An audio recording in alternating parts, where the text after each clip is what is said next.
তদন্ত আসেনি, আসলে আমরা ফরেন্সিক ল্যাব থেকে এসেছি। আমরা এই ঘটনার সংশ্লিষ্ট কিছু আলামত সংগ্রহ করব। অলরেডি আমরা ঘটনাস্থল পরিদর্শন করেছি। ঘটনা সংশ্লিষ্ট যেটা আমাদের মনে হয় যে এটা আলামতটা আমাদের পরীক্ষাযোগ্য, আমরা সেই জিনিসগুলো আমরা সংগ্রহ করব, আমাদের ফরেন্সিক ল্যাবে নিয়ে যাব। আমাদের সাথে ফরেন্সিক এক্সামিনারও আছেন, উনি দেখবেন যে কী কী জিনিস আসলে আমাদের মানে সংগ্রহ করা উচিত বা যায়, ওইগুলো আমরা ল্যাবে পাঠাবো। ল্যাবে পাঠানোর পরে পরীক্ষক মতামত দিবেন যে আসলে ঘটনাটা কেন কীভাবে ঘটানো হয়েছিল। আচ্ছা, এই টোটাল রেজাল্টটা দিতে আপনাদের কত সময় লাগবে? এটা আসলে মানে বিজ্ঞ আদালতের কিছু ব্যাপার আছে, অনুমতির ব্যাপার আছে, একটু সময় সাপেক্ষ হবে। মানে একজাক্টলি বলা যাবে না যে কয়দিন, কিন্তু সময় লাগবে একটু।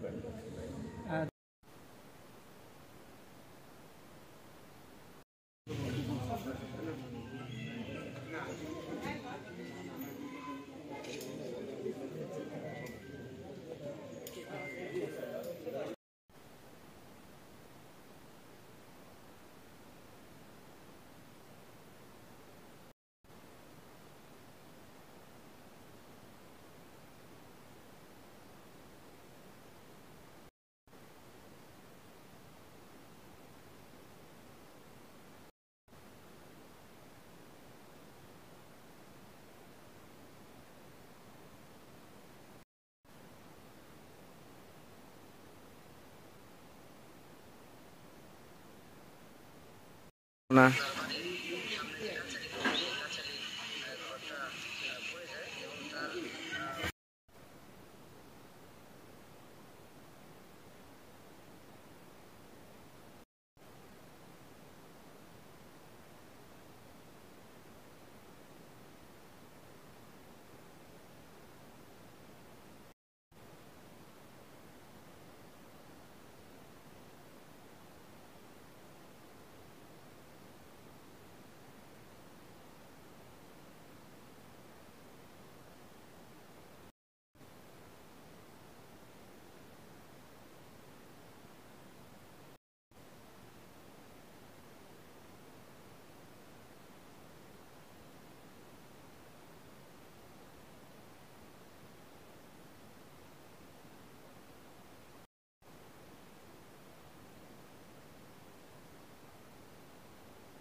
মানবের ভারতে সেপারেটলি